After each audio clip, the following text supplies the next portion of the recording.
Welcome to Streams of Income with self-help author Ryan Rieger. For the next hour, you'll hear proven methods for how to live the multiple income streams dream. Ryan is passionate about helping others discover their gifts and start their own business. He's published 5 books, and his courses and group coaching programs have changed the lives of thousands of students all over the world.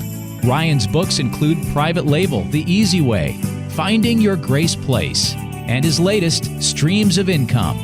And now, here's your host, Ryan Rieger. Hey guys, welcome back to the Streams of Income radio show. I'm your host, Ryan Rieger. Today, I'm chatting with Mike Abramowitz. So he and I geeked out over Cutco knives because I used to sell them in college, and he just ended a 20-year career with Cutco and vector marketing. And so I had a lot of fun chatting with him, ask him about how things have changed. But he pioneered the online virtual sales training and interview process for vector marketing. It was so cool. But he did it before COVID, so it was perfect timing. But now he helps business owners who want to get things off their plate, focus on being able to work on the top revenue generating task in your business, the things that really move the needle and move your business forward. He has a whole company built around helping business owners offload those things to a virtual assistant to help them grow. And so I love chatting about with him. I took a lot of notes on this as well. We talked about things like, what's your time worth? You've got to know what your time is worth so you know then what tasks you should be offloading and how to work in your zone of genius. And so just a lot of fun. One of his top tips are invest in your success. Whatever you're making, invest a portion of that back into coaching or courses or live events or books, whatever it is to help you grow. Mastermind groups, get around those people that are going to help you go to the next level. But he also is very generous. He's got a free 90-day delegation session where he will get on a call with you and help you figure out what those tasks are that you should be offloading. And he's also got a free 25-page time audit workbook. Just go to betterthanrich.com/90-day plan, 90-day plan. That's betterthanrich.com/90-day plan. Here's my interview with Mike. Mike, welcome to Streams of Income. Good to meet you.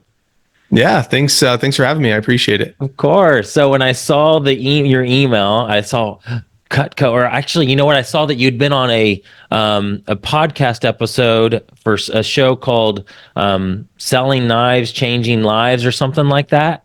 And I thought, oh, that's interesting. I wonder if that's Cutco. And it was. And so I saw that you're like one of the top reps ever in vector marketing, which is crazy.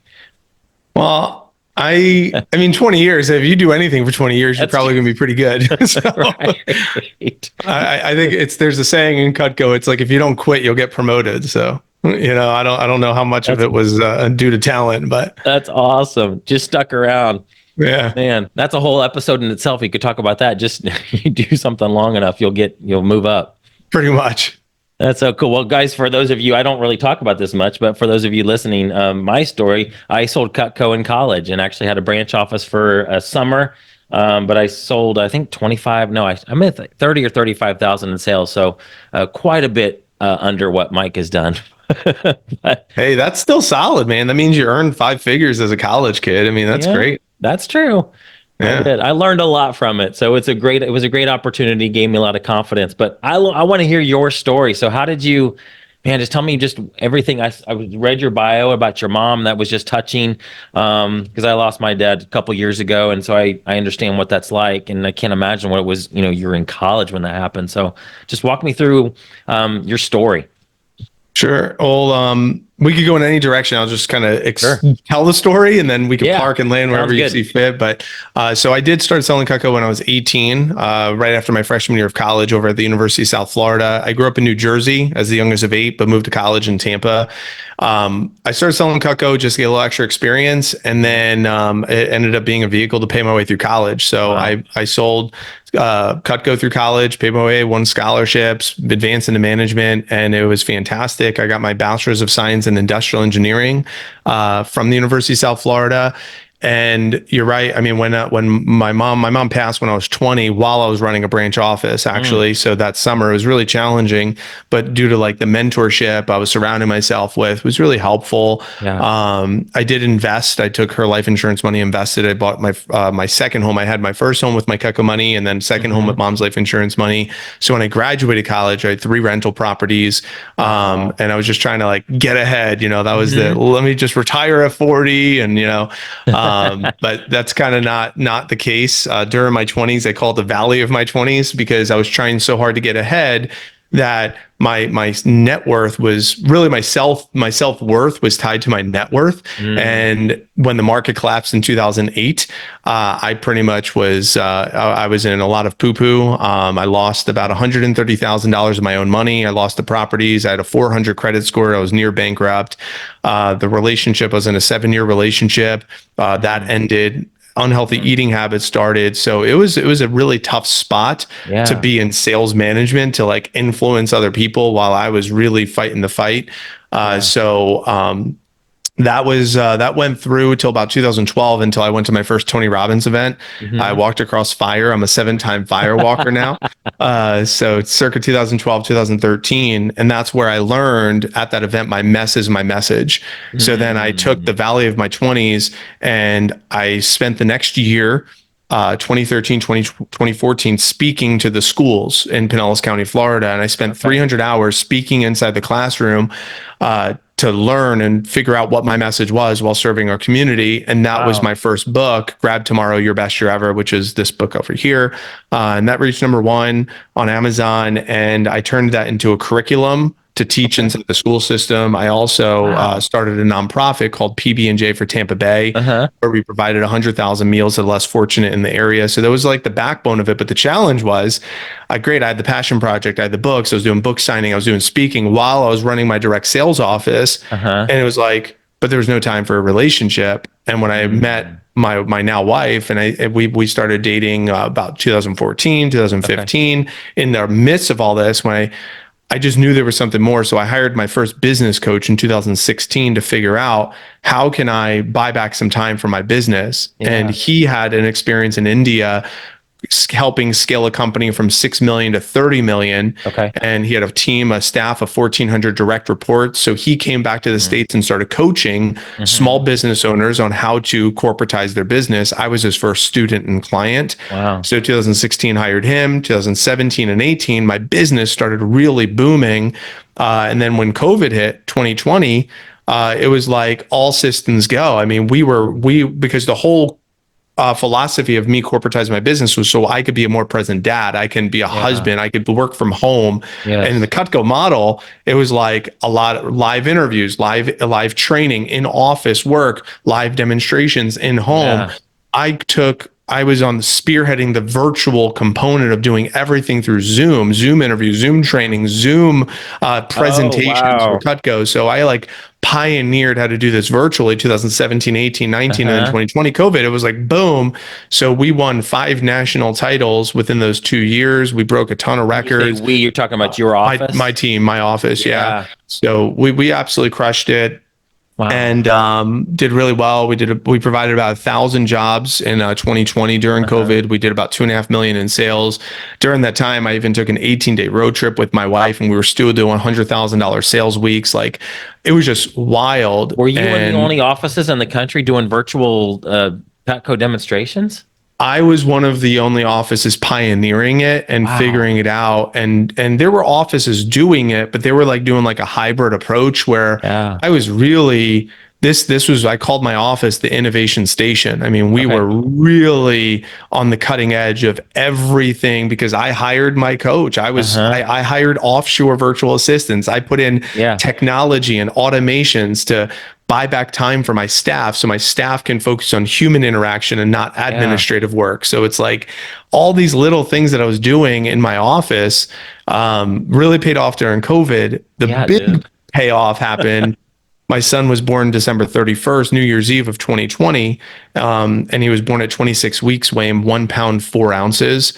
And when he was born, we didn't know exactly how long we were going to be in the hospital, but he was fully on a ventilator. He was had his trach put in April, and then we finally took him home in September 10th of 2021. So we were there for 254 days, but my office, my business ran without me and still produced $250,000 in revenue and profits, 6 figures in profits without me there. So that's when I called my coach, September 10th, 2021. I said, do you think we could teach other business owners how to do this? Because my wife is now left her corporate job for Bic Graphic the Pens, making 80 grand a year. And now she became a full-time medical mom. I have to replace her income. I don't know how I'm going to do that. Do you think we could teach people how to do this? And it's like, let's find out. And that was the birthplace of Better Than Rich.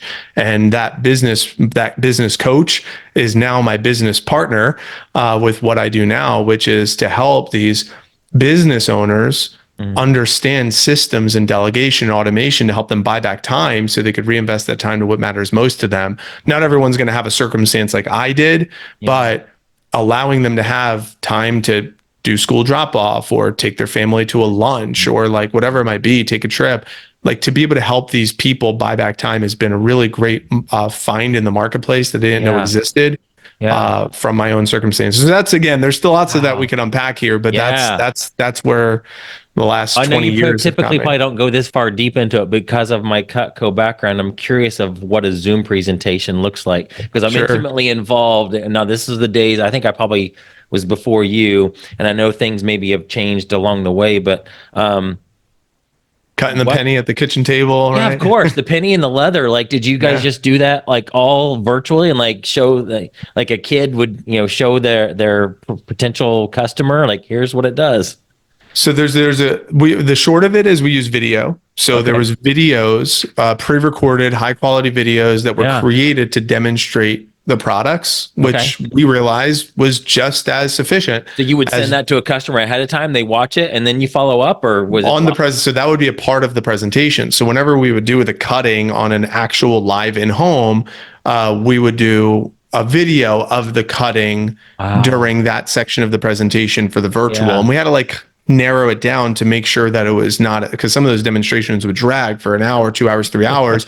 So we really had to figure out what are the most important points to keep someone's attention while making sure that someone with no experience at all can build enough value, find a problem to solve. And we didn't see any hiccups with our average order, with our closing percentage. We were still able to book, but what was helpful, Ryan, is we were able to book up more appointments because there was less friction of having someone come to your home, clean the house, book the time, cancellations, right? So we actually would have our students book up more appointments because they also weren't limited to their local location. They could do appointments anywhere in the country, really anywhere in the world. Did you ever do like multiple people on the same call, or was it always one rep to one family, one to one, one rep to one home? Because the there's something called group think. So multiple people would say yes, and then one person's like, I'm going to wait till later, and then it's like, I'll wait till later, right? Yeah, good point. So one-to-one referrals, word of mouth, and but that's just the selling side. Then you take that, that's the client journey. And I think what business owners often forget to remember is there's also the talent journey, hiring and onboarding your staff. So, and you remember, we're a recruiting company, so it's a recruiting company. So we had to do that for the demonstration. But we also need to do it for the interview and the hiring and the training and the onboarding process. So I know this is way deeper than but I'm so interested in this. No, that's great. There's lots of lessons. I remember the days when I had the branch office, we'd go and we'd have Post-it notes, or we would go into the local, where I was, there was only one little college. And actually it was when I was in Muncie, Indiana, though, where at Ball State University, we would go into the classrooms and write $10 an hour. I don't remember what it was then, 15 an hour, and a phone number. So what was your process for getting those people into the interviews? It's still similar. All the guerrilla marketing strategies existed, going to the campus, passing out cards, putting up posters, but social media really has been a secret sauce for us. We really leveled up with LinkedIn. So what I would do is I would have my virtual assistant team. They would prospect on Instagram and LinkedIn specifically for all the target audience of who we wanted, our target audience being college kids. So are there a lot of college kids on LinkedIn? So yeah, tons, and high school kids. So we would search by alumni of those schools, and it would show us their graduation year. And if it's if say for right now it's 2024, we would put graduation of 2027. So that would show us that they're a freshman. If it's 2026, to be a sophomore. So we were, and by the way, we do this right now for some of our clients that use our services that are Cutco managers, and our team finds and prospects and messages and connects with all these individuals on Instagram and LinkedIn, letting them know like, hey, I saw your profile. I don't know if you or anyone you know might be looking for extra income around school, but we have a flexible schedule. Is that something you might want some more information about? So that prospecting is all happening, but direct messages on LinkedIn and Instagram, and our team does it. And then they say yes. Then it's like, then it's choose your own adventure. What we did is I created a Calendly where the student would click, find the time, and that would send them over to Zoom. And then we would do a Zoom interview. Was it a live interview?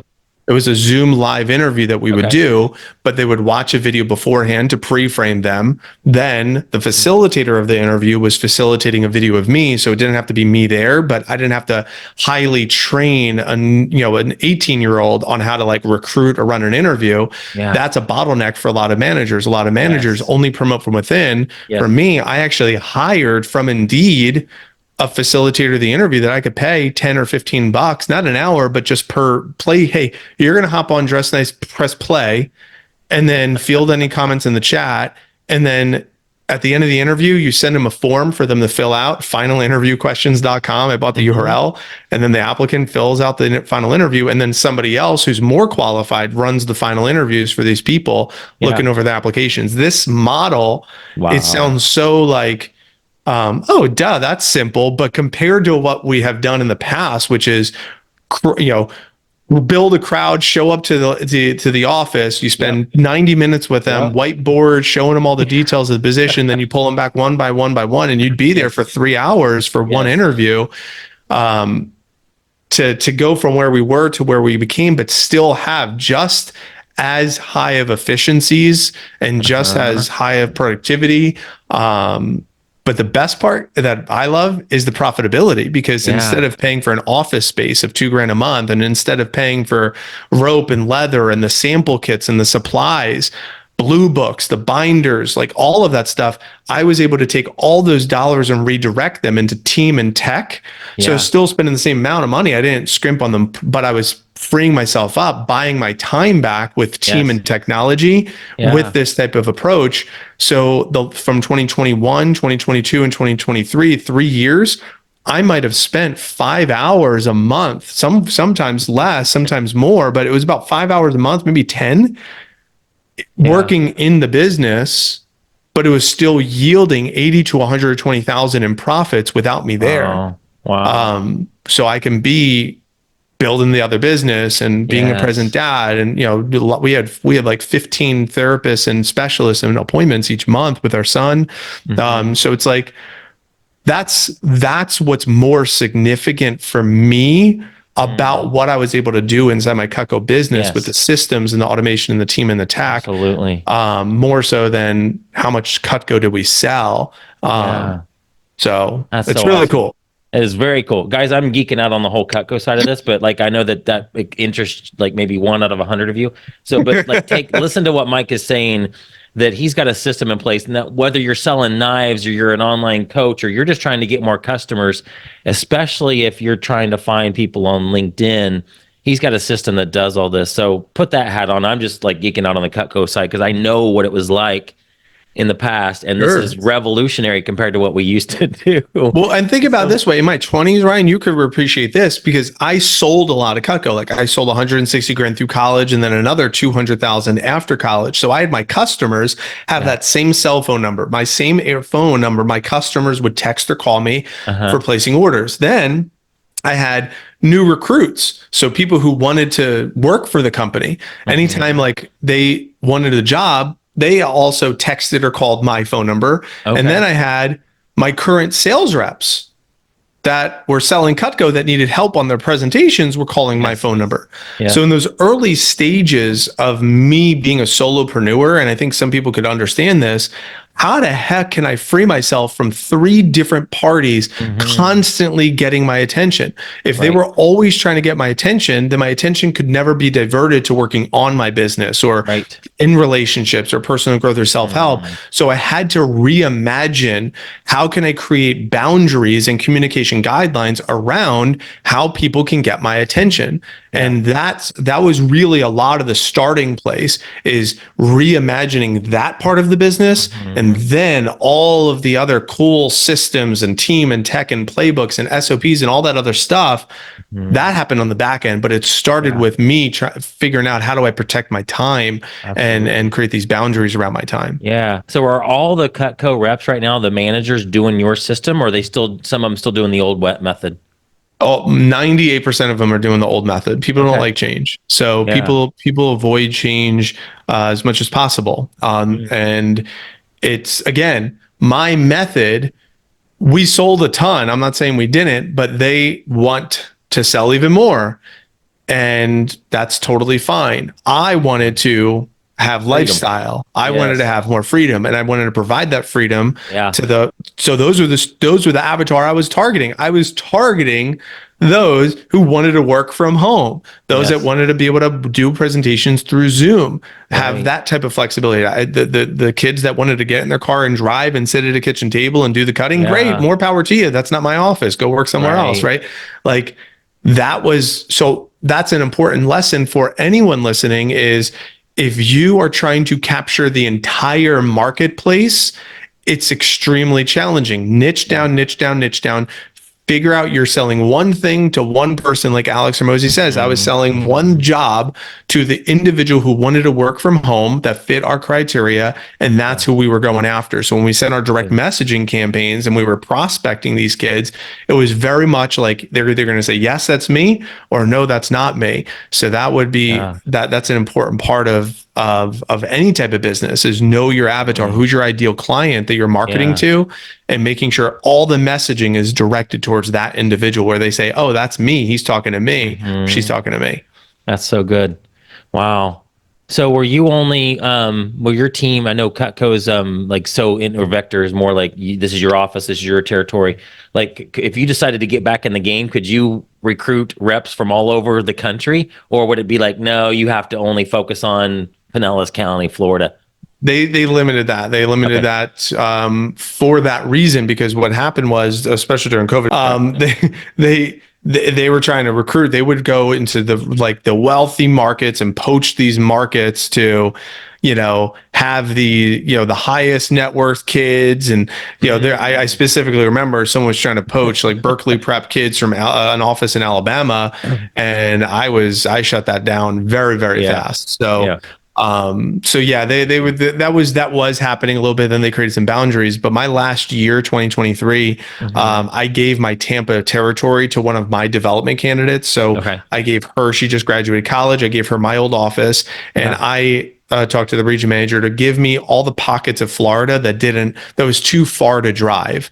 So that was my territory. It's like, just give me those markets. They're over an hour away from an actual office. I'll take those and recruit them. And it was a good test, but my staff, I hired staff, they were running it, and it was just running. It was good. I just was like, I think 20 years is enough. I'm going to step away. So instead of trying to make this thing really pop off, I'm just like, cool. My office did right over $850,000 last year, and I wasn't there at all. Like, so my staff was running it. It was good. It was profitable for me, but the company was just like, we're just going to go back to the old way of doing it. So that's, it's just what it was. Yeah. Well, guys, this is the biggest thing, that he did $850,000 in sales and he was hardly there. That's the key takeaway from this, which is amazing. I could ask you a million more Cutco questions, but my audience would be like, shut up with that. Stop. I'm just so fascinated with the change of how it's just so different, or how you did it so differently, because it would have been so much better than the way I used to. But man, that's so awesome. Well, tell me about like what are you seeing most people are stuck with, like with the when I talk to people about VAs, it's like, oh, that's such a jump. Like it's going to cost me money, or they just not sure that a VA could do some of the tasks that they feel like need to be done. And I know those are both myths, but just what are some of the things you're seeing in people that why are they getting stuck on making that first hire and some of the things that they outsource at the beginning? Yeah, it's a good question because here's the challenge. Anybody that's in business, they like to be in control, which is a good thing. I want to be in control. It's my business. I want to make all the decisions. And I think that's great. We need to understand which decisions do we want to be in control of. There's high value tasks and then there's low value tasks. And if you don't know the difference between those two, you could go to Indeed.com and search and say inbox management, right? And I'll give you a price. What is the dollar per hour that someone will charge you to manage your inbox for your social media management? There would be $1 per hour that someone will charge you. Graphic design, somebody with video editing, podcast production, somebody will charge a certain dollar amount to do these activities for you as an example. So you then want to figure out, okay, if that's what they're charging me, what is my time worth? So that's where I would start. I would start with what is your time worth and how do we come up with that? We do an equation. We say, what is your desired amount of money to earn in a year? Let's say it's $300,000. Maybe it's $200,000. Maybe it's $100,000, whatever that number is. Maybe it's $1 million. I don't know. You figure out how much money do you want to make in a year? And then you say, how many hours a week do I want to work? And how many weeks a year do I want to work in exchange for that amount? So if we just do, quick, easy math, I'll say $200,000 would be the number. And I want to work 40 hours a week for 48 weeks. So that would be 40 times 48 would be 1920. $200,000 divided by 1920 would be $104 per hour. So that means this person's time is worth $104 an hour. So if they did an audit to look at all of those tasks that we just talked about, those are like the bottom 20% tasks, fall under like an administrative, they're all going to be under $104 an hour. If the business owner is doing those tasks, it's not that no one else could do them. That's not true, but no one else can do them as good as me. Probably is true.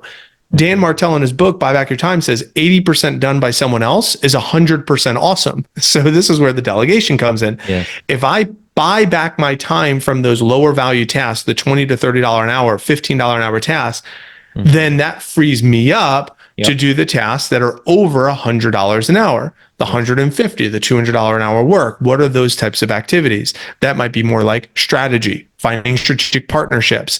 That might be getting on podcasts or like speaking on podcasts. That might be going into networking meetings and finding new audience for you to market to.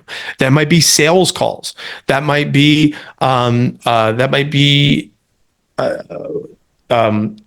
like even hiring or like, running a hiring department, adding on more staff, onboarding new talent, right? Like, so we just got to think differently about what are the things that only you could do, what's in your genius. If I'm a content creator, then I might want to create content that's going to attract more of my avatar. AI could go far enough, but we really need to make sure that we're leveraging. And that's why I like the 10-80-10 that Dan Martell talks about too.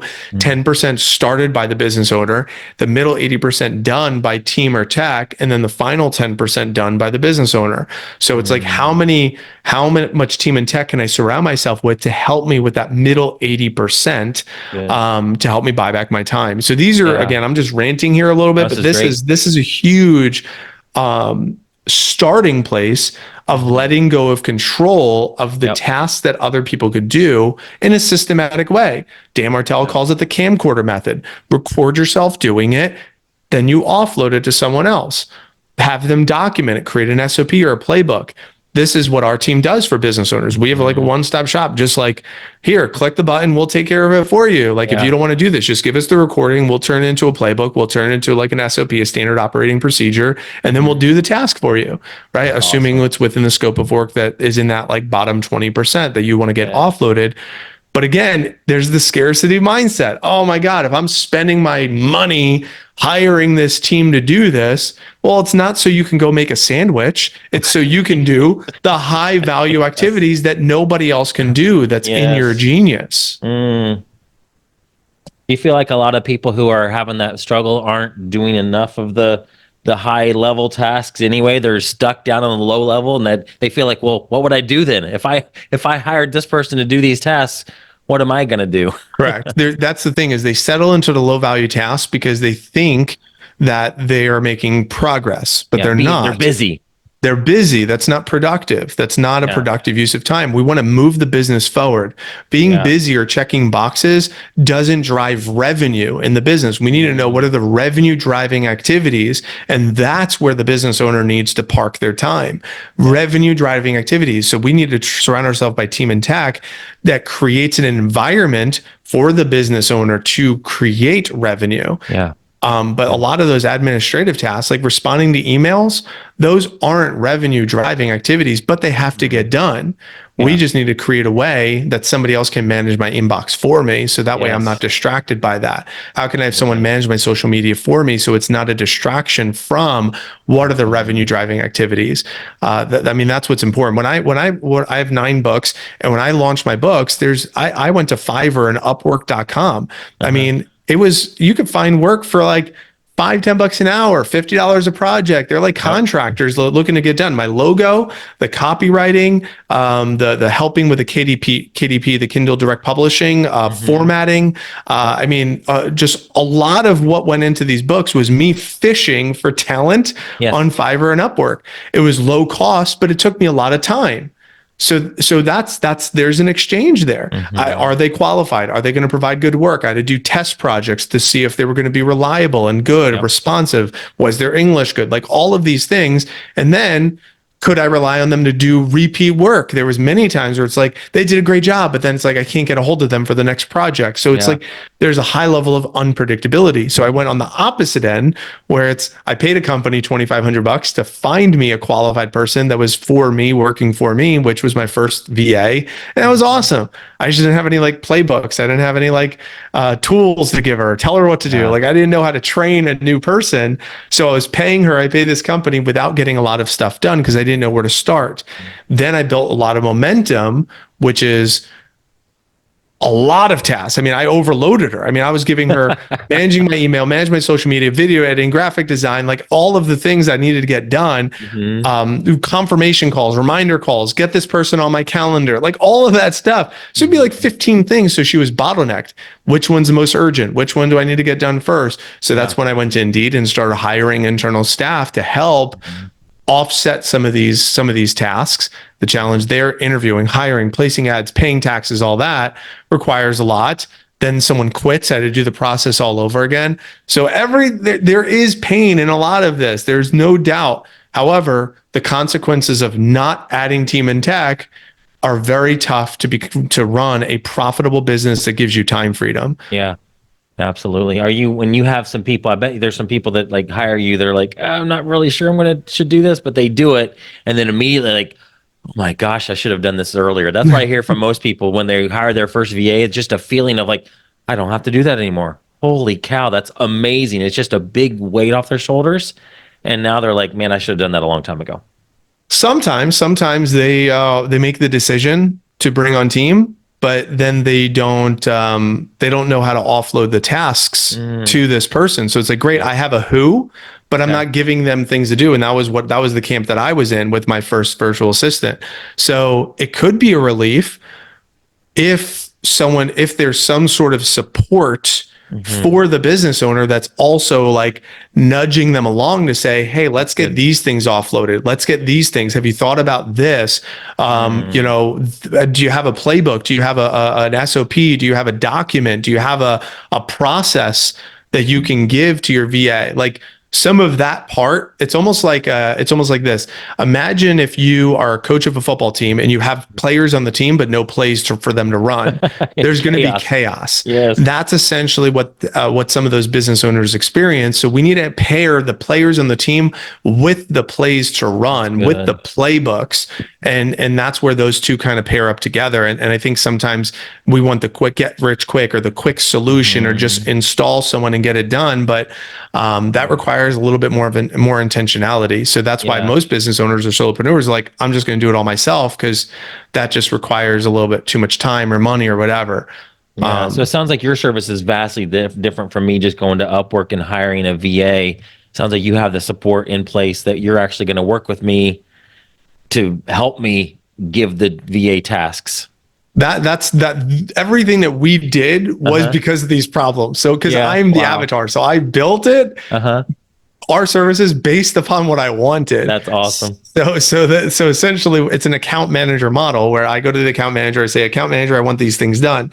And then there's a team behind that account manager of like 30 to 40 specialists who know how to do everything from video editing, podcast production, administrative, inbox management, calendar management, all of that stuff, voice work, appointment booking, like all of that. Beautiful. And I say, account manager, I need this stuff done. And then that account manager goes to the team to get this stuff done. And then the account manager tells me, all right, this is what's done. So I just talk to the account manager, and then the account manager talks to the team. So I'm not managing a bunch of people. I just give that one thing. And then for me, I have a business coach that I pay a lot of money to help me with these ideas. So what we do is we have like office hours for our clients that use our services. And then if they need help building those playbooks, we do have an education side of our company to actually help them go from operators to owners, to help them go through our Time-Rich 6 curriculum and help them build out these processes if they're a little bit messy. That's more for like, they're a high earner. They have a good business, but they're just constantly sucked by the time. Their time is sucked. So we call them high earners, not time rich yet. Henrys, instead of not rich yet, they're not time rich yet. High earners, not time rich yet. So that's more of who we provide some more of that coaching for. Awesome. Yeah. So it's because of the pains in the marketplace, I was like, oh, I could help try to solve these problems. And now we've helped hundreds of business owners and solopreneurs and individuals that have a staff. Some that are just doing it themselves. I mean, it's been quite an experience compared to where I was with direct sales, working with college kids, but bringing those lessons into the marketplace to solve it for business professionals has been, I didn't know until I said, let's find out. September 10th, 2021. It's like, let's find out. Yeah, I love it. Are a lot of your team in the Philippines? I would say 95% are in the Philippines. We have a couple off different parts of the world, India, Pakistan, and then a handful stateside. Sure. I worked with a lot of VAs in the Philippines. I love them, and it's fun creating jobs for those folks. They're hardworking and loyal, and it's wild. I mean, I did some math recently because one of our staff members they've been living in like a compound with their family and like all these generations. I was like, how much would it be to get your own place? Like, how much is a house? And he's like, well, I get my own place for like 750,000 pesos. I was like, wow, okay, it's about what it is here. How much is a peso, right? It's like 57 to 1 or something. Right. I was like, wait a minute. So we could get you a house for like less than 15 grand American USD. I was like, let's create a plan. Like, let's create a roadmap. How do we get you 15,000 USD so you can buy your own place and not have to live in this compound? Like, let's create a plan to get there. Like, that's so awesome. Awesome. Yeah. Wow. And there's so many examples of that. Yeah. Okay. So can I ask you a question about that? Because that's fascinating to me, because I've had them, there's some of the people on our team we've loved to bless like that. Because it's so hard for them to get normal loans. Like, we can just go down to the bank and get a loan, but for them, that's like, I don't even know. It's almost impossible, seems like. So are you, I've even talked about, like, could we buy the house for somebody and they rent it from us? Like, have you dove into that at all, or what that? That's an awesome idea. I love that idea. I have not, but it's a really cool idea. We just started the company. Like, we're still like kind of in our like early teenage years. This is all 2022 was like the foundation of everything. And then 2023 was like our come out party. Right. So, and we're recording this in February, 2024. So, but that is something that would be really fun for us to explore right now. Our big, bonus that's on the table is there's an island called Boracay, that's in the Philippines. It's like, it's like the Tahiti or whatever. It's like a big resort. So we told them once we hit 7 figures as a company, we're going to send them plus their families to this resort for a few days as a celebration. So like, that's our pathway. You should go. My business partner is actually in India, so he's a lot closer. He just moved there because that's where his wife is from. And they just wanted to travel, and that's where they ended up. They were in Mexico for a little bit. They were in like all over the country. So they ended up there. So he might go, but me, we have a newborn daughter who was just born in December. We have our son who's 3. And by the way, for the record, he's now great. He's off the ventilator for almost a year, and he's got his trach removed about 6 months ago. He just started school actually in an ESE class last week actually. So he's awesome. He's thriving. So wow. So yeah, for me to go over to the Philippines, not probably in the cards right now, but yeah, it's possibly him. I love it. Well, I love what you're doing. I love that. I mean, I just have a heart for the Filipino people. I've gotten to know them. I've met a couple of my VAs in person. They actually got to come over here, and just so fun. They're awesome people. And I agree. I love creating jobs there. But well, what else? Any other? Actually, I want to ask you about. You said AI powered VAs. Does that mean they're using AI tools? Sure. Okay. That's exactly what they're doing. For example, any of our clients that want any copy done, emails, social media, anything like that, our VA team will get their tone and their writing style. Oh, perfect. Put it into an AI, create an AI with their tone and writing style. So anytime that they're responding as them or for them, it's in their writing style. As an example, there's a lot of video editing tools and software and AI to help with some of those types of things. So that's where a lot of it's coming into play. So we can respond for the client as the client, so it doesn't have to be done by the client. Love it. All right. Well, you've got a lot of experience in business and stuff. What advice would you give the people that are kind of newer, just starting out? If someone's newer starting out, the biggest thing I would say, I've been doing this for over a decade, is investing into my success. I spend anywhere between 5 to 10% of my annual earnings on self-improvement, business growth, personal growth, and it's been as high as 20%.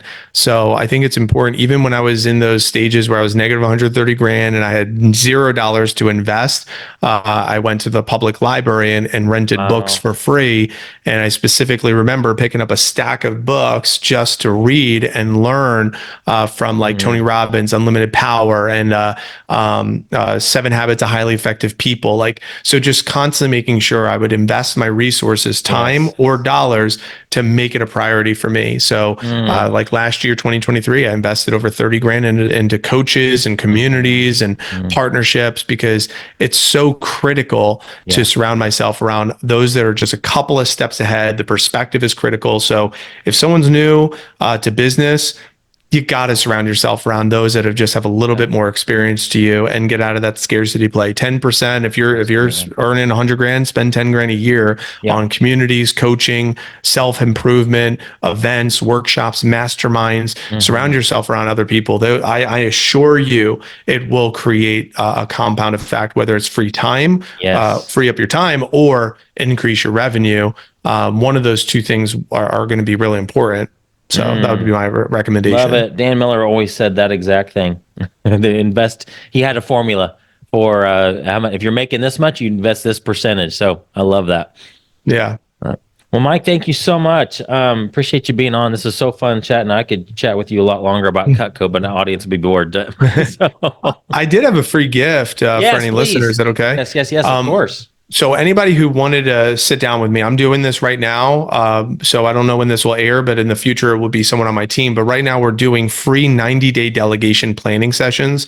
So if someone does run a business and they would like to delegate and offload that bottom 20% of those administrative tasks, I'll sit down with them, poke around their business with them, and draw out of them what are those tasks that get offloaded and how we can get them offloaded with Team Intact in the next 90 days. So that is my gift. And I am also pairing that with a free 25-page time audit workbook to help them figure out their dollar per hour, and then what are those low value tasks and what are the high value activities. So they could go through the workbook. You pair that with a conversation with me. I think it would be tremendously valuable for someone who is wanting to offload and wanting to get some of that time freedom that they're looking to get, so they can reinvest that time. Where can people go to find that?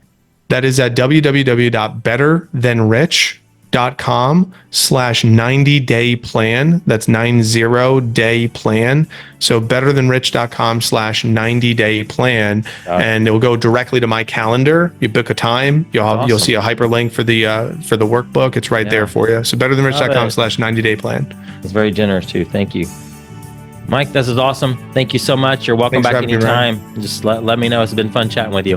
Thank you, Ryan. I appreciate it. You've been listening to Streams of Income with self-help author Ryan Rieger. From right here in the Dallas Metroplex, Ryan teaches several entrepreneurial courses and group coaching programs to students all over the world.